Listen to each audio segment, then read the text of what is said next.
The 6 to 7 Figure Show, episode 27. Ready? Let's hit it. Broadcasting from the Valley of the Sun outside Phoenix, Arizona. This is the 6 to 7 Figure Show. Tired of working so hard and having no time? Take your six-figure practice and turn it to a thriving seven-figure enterprise. And now, your host, author, speaker, mentor, and strategist, Frank Bria. Welcome, everyone, to the 6 to 7 Figure Show. I'm your host, Frank Bria, and today, joined by my good friend, Austin Netzley, who is an author, investor, entrepreneur. He's a founder and CEO of 2X. It's a company specialized in helping 6 and 7-figure entrepreneurs more than double their business in just 90 days by focusing on creating a systemic, scalable business. And those of you who know me know, like, you've just spoken music to my ears there. But Austin's a former collegiate athlete, best-selling author of Make Money, Live Wealthy. That's been downloaded or sold like 60,000 or more times by now. Austin's previous businesses included an investing company where he created his own day trading algorithm and automated it, as well as a book marketing company, Epic Launch, that moved over 1.7 million books in less than 2 years for entrepreneurs all over the world. So Austin, as you imagine, has been featured on all of the world's largest business websites, but he's got stuff on Entrepreneur, Inc., Yahoo, Business Insider, ABC, NBC, Washington Post, all that good stuff and more. So we are absolutely thrilled to have Austin here with us. Austin, welcome to the show. Frank, dude, it's been too long, man, but excited to be here. Love what you're doing and excited to chat here today. Thanks. Like, it is, it's always great to be chatting with someone who's got that sort of process, mindset, systemic stuff. Like I said, that's just music to my ears. So who are the kind of folks you're working with now at 2X? What are the typical kind of entrepreneurs? So we work with primarily service-based. So we've got about 60% online service-based. These are digital marketers or coaches or online businesses. And then about 30% offline service-based. These are cleaning companies and brick and mortar. These are construction companies of sorts and whatnot, but all really around the service-based realm. And then we do work with a couple brokerages and technology companies, but anywhere primarily between 20K per month up to a couple hundred thousand per month. We do have some 8 and about to be 9-figure companies, but most of what we work with is 6 and 7-figure entrepreneurs to help them get free and start to drive growth. And that's what so many people are. They're just stuck in the day-to-day. So we'll talk a lot about that today, I'm sure. Yeah, absolutely. And you've clearly articulated that promise in your, company, the 2X, you're doubling the size of the company. That's, I always love outcome-oriented language. So you, like I said, it's you got me hooked there. But the service-based industry, that's like a sort of classic area where people struggle with this concept of growth and scale. What are some of the issues that you find most of your clients are running into that are kind of keeping them held back? Yeah, the service-based realm is the quickest way to get to 6 figures, even multiple 6 figures, but it is the slowest path to really profitable 7 figures, because what most people do is, we're trying to make it as an entrepreneur and we're good at something, or we see this opportunity and we start it and we built this whole business around our talent and our grit and our willingness to do the work, whatever the work is. Again, maybe it's web design, maybe it's something else, but we have this company that we soon find is really built around us. It's not a real business. It's just a glorified self-employed job that we've created for ourselves.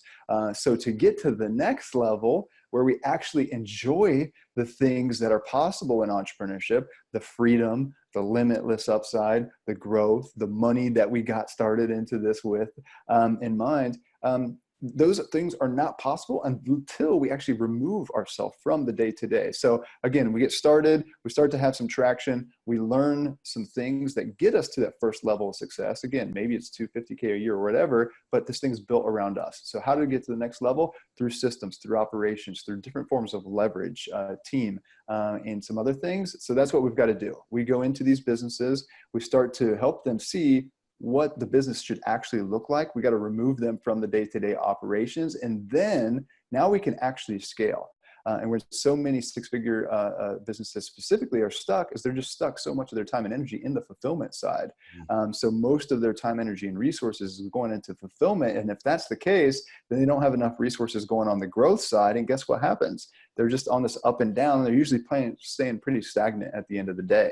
Our good friend Scott, who we were just talking about, he calls it the six-figure hamster wheel. Well, it's the same thing at low seven figures as well. Until you get removed from the day-to-day and actually have a scalable model, you're just on a hamster wheel, which is what nobody wants. Yeah. And I think you've identified that, or you've classified it really well. I love how you said it's the easiest way to get to six or mid six, and then like the freaking hardest way to get past that point. And I do think, yeah. And I do think a lot of business owners like completely miss that. Like they completely don't understand that they've basically baked that dynamic into their business model. Yeah. And here's the thing is like, we get reinforced the exact things that got us to this level. Right. So we think that doing things ourselves, and we think that hustling the long hours and just taking on these other opportunities, the exact things that got us to that 200 or 250 or whatever per year, are the things that are going to get us to the next level, just doing more of those, when it's exactly the exact opposite that we need to do. And that's a big mindset shift. And it's a really big thing that we need to learn, the power of letting go. And we have to totally relearn some new things to get to the next level. So that's what we do, is unlock that, not only from a knowledge standpoint, but really directly by removing them from the day-to-day, so that they've got the free time, the capacity, and the knowledge to be able to attack the growth side. And if we can do that, then they start to get what they really want out of the business: the freedom, the money, and the growth.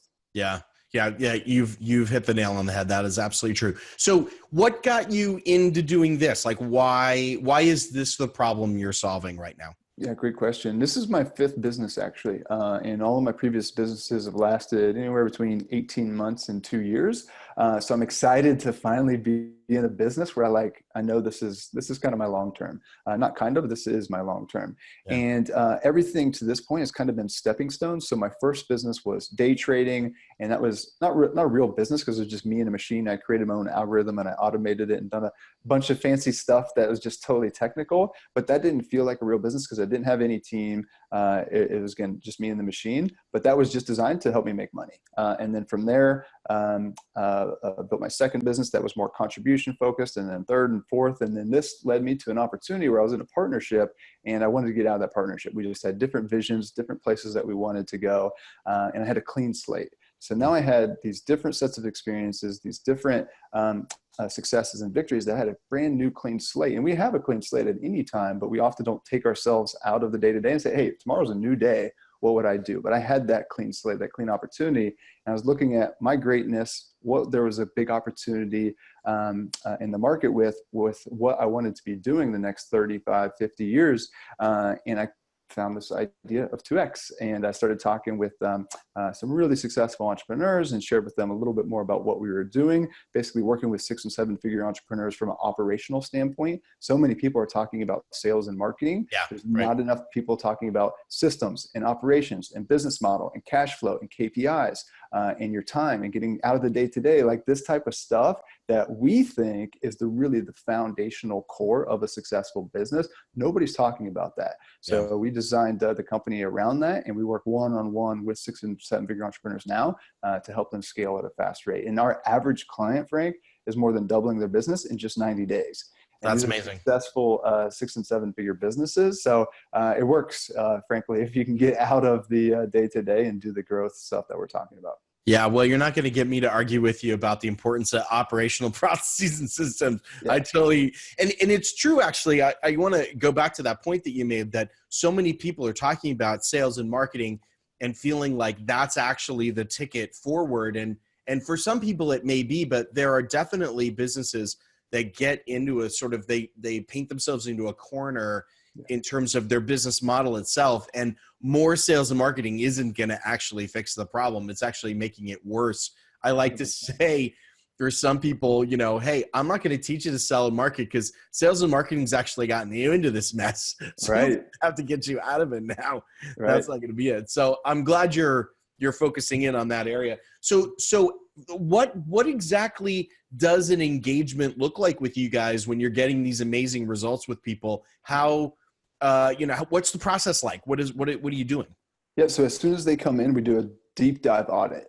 So we really go inside their business, because once people are, if they're just starting out, like maybe they can use like a cookie cutter program or maybe some books or whatever to kind of get started. But when you're working with people that want to move really fast, like it's got to be customized. So we've got to go deep behind the hood, see what's actually going on, see what the key levers are, see what the key challenges are. And we put together this full game plan. So all this happens here right away in first week. So we do a full deep dive audit, put together a growth strategy. And then from there, it's one-on-one, 1 hour every single week.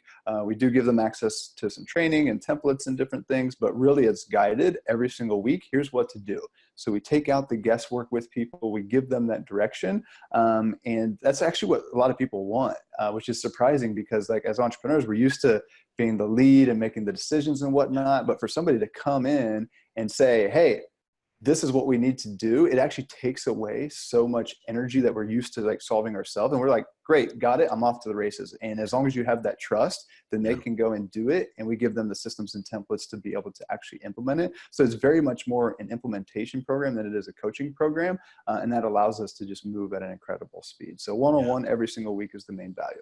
Well, the other thing you mentioned, I think, is got to be it's got to be a key to success. Because a lot of people ask, what's the difference between someone who's successful or unsuccessful as they implement a particular strategy? And this thing that you mentioned about like being like following a plan and sort of, kind of being told what to do rather than, being in charge and the leader.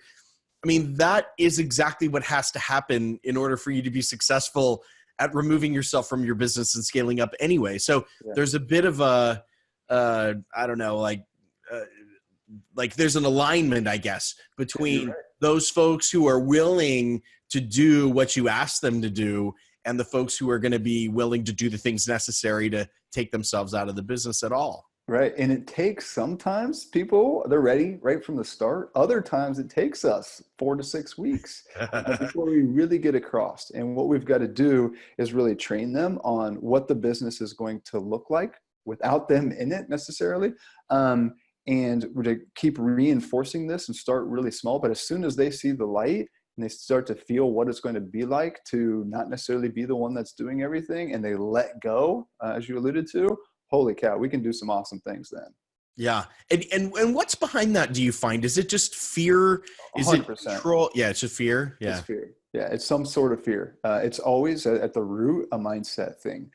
So we say that business, every single thing that happens in business is either a mindset problem or a systems problem, but it's a mindset a challenge first. So even though we're talking about so much systems and operations, you're talking about high ticket programs and other things, yada, yada, we're all really at the root. We have to spend so much time on the mindset, because if we don't get that right, it doesn't matter what strategies, what tactics, what methodologies we share. But there's so much fear and so much scarcity, and it's crazy. Even high 6, even high 7 figure companies, but so many companies that we work with, again, they pretty much got to be. We do accept people once they're above 10K, but most of our clients are above 20K per month. Yeah. But not all, but a lot of our clients aren't making much of any money. So there is such a scarcity based mentality around that of like, hey, if I don't do this right, if I don't make this money, which is the short-term thing to just stay in the weeds and keep doing what they're doing. But if they don't do that, there is such a big fear. So we've got to get people ahead financially so that they can sleep like a baby at night and let go. Yeah. Yeah, I'd imagine. I mean, in the consulting space especially, you see a lot of this, mostly the block is, I'm going to lose money because I can never bring anyone in to do this as well as I can. And therefore, I'm just going to keep, focusing in, head down and keep delivering. But then, as you pointed out, and I think most people kind of know by now mathematically, you're not going to go anywhere in that environment. Yeah. So the process that you guys use is so it's fascinating that it feels so custom. How are you able to kind of take on new folks yourself and grow your own company this way? Yeah, great question. So we've got a team of coaches all throughout the world that's executing. So I don't do any of the fulfillment. I'm there to support and give guidance and whatnot, but we've got a full infrastructure. But what we've given is really, really important to be able to scale this type of model is we've given the tools and the resources that our coaches need that they know within the 3 frameworks that we use that we can pull anything in at any time, but it's really dependent on the business. So it feels like it's a totally customized experience when we've already solved this exact problem 50 times with other businesses that we've got the tool there. It's just a matter of when we bring it in. Right. So we have, again, several different frameworks that we use that the coaches can then bring in the right pieces at the right time. And there's a great quote from Frank Abagnale. This guy was Catch Me If You Can movie, if you've ever seen it. It's a great movie. Right. But he also was a college professor, even though he never went to college and all this. And they asked him, like, how do you do it on this tough subject? And he said, you just got to be one chapter ahead. What we're trying to do, even though that we know there's 50 things that this business needs to solve, we're just always looking at, all right, what are we going to solve this week? And what's the next week, next challenge, next thing that we're going to focus on? If we're always doing that, then we're always pulling them through to success, working on really important things and making sure that they implement them. And, you know, within 30 days, they're a whole new business, let alone after 90 days. So fundamentally, and I don't mean to use this metaphor to like downplay what you're doing, because actually I think it up levels it, but fundamentally you've created essentially a Lego set, right, of frameworks, and your folks now can like build whatever they want, but they're using the same Lego sets. So it's not like they have to go out and like recreate these things from scratch. Yeah, exactly. And we're not necessarily dependent by vertical or by industry. We hear every single day, my business is different. And I'm like, all right, do you deal with cash flow? Do you deal with employees? Do you have customers? Do you need sales and marketing? Do you need it doesn't matter what business you're in. Business is business is business. So yes, it feels like it's customized, but it's all within a proven framework that we've used to solve the problem across other businesses. That's a good way to put it, though. That dinosaur and that Empire State Building are built out of the same 4x2 blocks. Yeah, right. Yeah. That's awesome. That's very cool. So what one thing would you say for those people who are service business owners, because fundamentally you're running now a scalable service business as well. Yeah. So for people who are running service businesses, like what one lesson based on the 4 or 5 businesses you've started did you wish you knew up front that now you kind of figured it out, but it would have made the whole process a little bit easier? It's a great question. The first one that comes to mind specifically for service-based businesses is that a great service-based business starts and ends with great fulfillment. And the reason why is because with great fulfillment, that means hopefully you're removed from the fulfillment. So you're removed from the day-to-day. It can actually scale. It doesn't take, months and months to hopefully execute certain things that could be 1 month to execute or whatever it is. You create a lot of success stories. You have a really high success rate. Part of the reason why I left the previous company that I was in is our success rate was less than 20%. And that was industry average. Yeah. Actually industry average was like 5 to 10%. We were like world-class at 20%. That didn't sit right with me. Right. Now we have a 93% success rate because we have really, really great fulfillment. And then also, I mentioned the case study standpoint, your best form of marketing is case studies and word of mouth, and that comes from great fulfillment. So the key to great sales conversions, the great easy marketing, high margins, people that stay with you longer, people that refer other people that are not getting stuck in the day-to-day is all around great fulfillment. So that's where we start. Most people start with sales or start with marketing, and then they go to sales, and then they go to fulfillment. We start the exact opposite and we work backwards. That is such an amazing insight. I really love that. And I will even say in our industry, it's worse than that. Some people never land on fulfillment.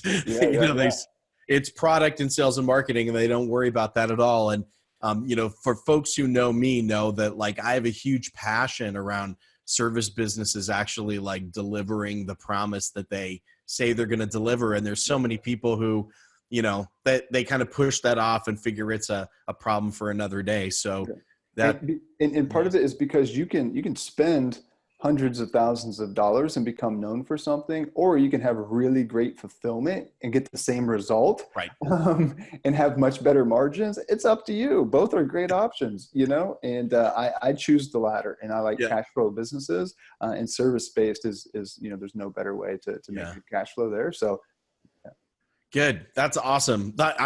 I endorse that 150%. I love that. A lot of people kids ask me all the time, so I've got an upsell program. What funnel should I build for an upsell program? And I always say, how about like a really good initial program? That's your best funnel.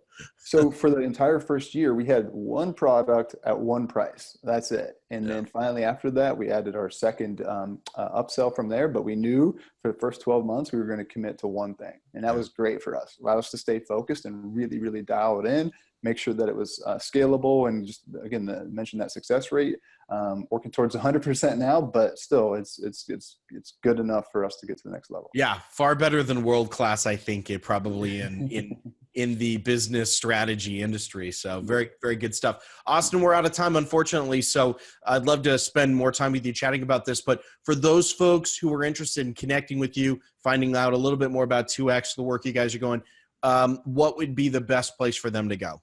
The best place is scale2x.com. That's SCALE, the number 2, letter X.com. We've got a great KPI guide that'll break down all the numbers that you need to know in your 6 or 7 figure business. You can go to scale2x.com/KPI if you want that. It's like 33 pages, just gold. So I'd really suggest starting there. Great. And if you're watching the video, links below. If you're on the show notes page, it's here as well. If you're listening to this audio offline, come to the show notes page. It's there. If you don't remember that, that link will be there for Austin's KPI guide. And again, like geeking out on numbers. I love that stuff. So good stuff. Austin, thanks so much for your time. Really appreciate it, man. I know you're busy. Really appreciate taking time out to talk about what the work you guys are doing over there, and the great success rate. Like who's going to argue with that? Yeah. Thanks, Frank. Hey, love what you're doing, man. Love connecting and learning from you. So keep it going. Thanks. I sure appreciate that. Thank you, everyone, for tuning in. Again, as you've heard me say before, I know you're really busy, and if you're taking your time and dedicating it to listen, then we're honored that you've spent your time with us. Hopefully you have some things to take away with. The discussion about systems and processes, I could not endorse more. For those people who know me know that's my lifeblood. So go figure that out. And thanks again for being with us. 6 to 7 Figure Show. I've been your host, Frank Bria, and we will see you next time. Thanks. Take care. Bye-bye.